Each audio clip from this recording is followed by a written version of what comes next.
Okay, before my bulk ended due to this injury, I got about halfway through. I was able to raise my calories, my BMR, if you guys don't know, is the amount of energy that I can consume a day and not really gain that much weight.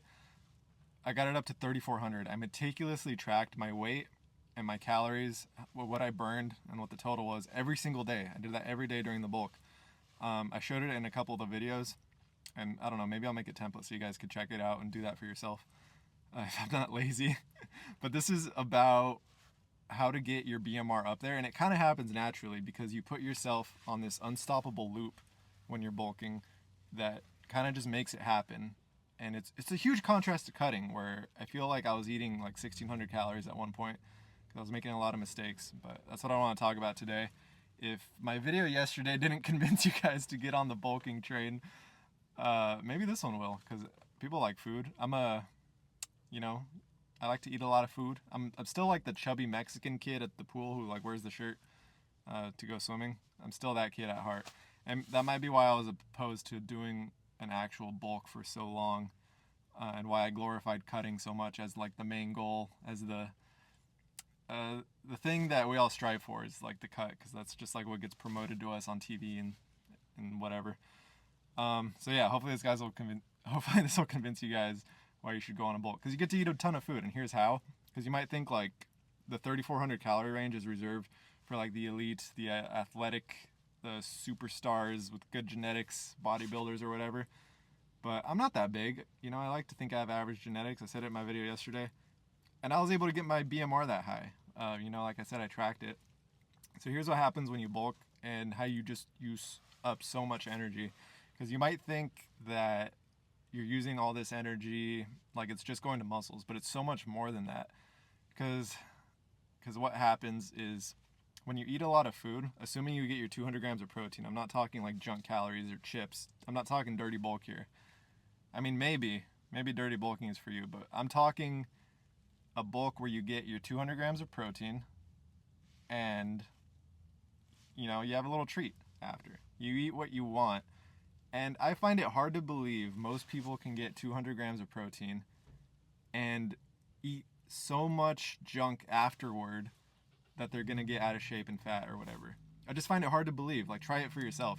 This is what happened to me. I didn't allow myself to have sweets until after I hit my macro goals, which was just 200 grams of protein. That's it. It's not super complicated. What I do was eat basically like egg whites or whatever for breakfast, chicken breast for lunch, a couple protein shakes, a bar, hit 200 grams of protein, and then I just ate cereal, cookies, whatever for the rest of the day. I never wanted to go above like 3,200 calories or whatever it was, like 3,000 some odd calories. Like, my body just didn't let me. It was like, I'm good, bro. Like, I was good after the protein. You stack the treats on top, like, you're definitely good. So what happens is the next day you have a lot of energy. So when you hit the gym, you're like, holy shit, I feel great. Like, this is amazing. Like, especially if you've been on a cut like perpetually like I was and never really making gains, to walk into the gym with proper nutrition is insane. And like, not even that good, just like getting some vegetables and all your protein and hitting a good little calorie surplus. Oh my god, it fuels you. Like, your lifts are nuts. You're like, I finally feel good. Like, I'm finally recovered. So the motivation from the lift before carries on to the next day to eat, and then the eating carries on to the lifting. And you have like this back and forth where like you lifted hard, so you have a bigger appetite for protein. You hit your protein, so you have a bigger appetite for lifting, and they feed into each other. And you're just like, I should go this way, because you're like making progress, And then those two, it doesn't stop there, because with just that, your BMR is already, let's say you're lifting harder. So let's say you're burning 200 calories lifting instead of 100, because you're going super hard now. And this is with the addition of 30 minutes of cardio, which is what I do. And it doesn't have to be hard. It's not HIIT, like just chilling on the elliptical watching YouTube videos. That's the kind of cardio I'm doing. So that, maybe you start off burning 200 calories because I don't know, your cardio is not great. You're not going that fast. But this energy feeds into that too. So now every day you're getting a little bit more efficient on the elliptical. You start burning 300 calories. A couple months go by, you're burning like 500 calories because you can go so fast, because you're just fueled with energy, and you're motivated by this third thing, which is you see the progress you're making because you're trying so hard in the gym and you're hitting your macros. So what's gonna happen? You're gonna get bigger. and you're gonna look amazing, and you're gonna want to try harder.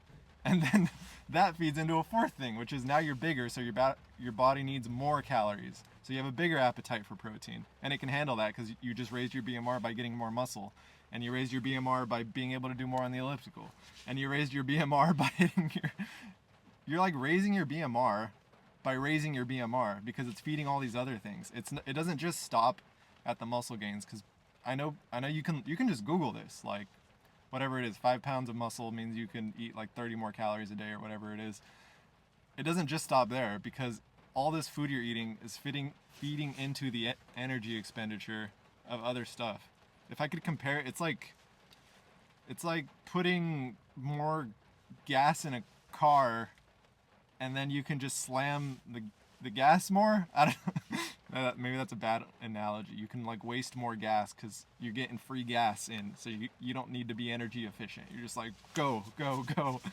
So that's how raising your BMR raises your BMR. And it doesn't just stop there, because when you compare it to a cut, let's say you're cutting, you have low energy levels. So when you're sitting on the couch, you're not very fidgety. You're just kind of like this. You're just chilling. Like, you don't want to move. Your body's like, dude, stop moving. Like, we don't have any energy. Like, just don't do anything. Just watch TV. When you're in a bulk, that doesn't happen. You're like, yeah, let's go lift. Let's go get on the elliptical. Let's go on a walk. Like, your legs bouncing, you know, like when you're gaming, I have a stand-up desk, and I find myself hitting the stand-up mode more when I'm on a bulk than when I'm on a cut. And I just want to sit.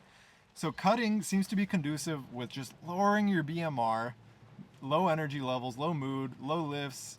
You start getting skinny. You start looking like this picture of me. And it's not really the body I strived for, you know, and it's not how I strive to feel. So I don't know why I wasn't just perpetually bulking. Like, I know it can get out of hand. I know you can like raise your body fat a little bit too much, but it takes a while to get there.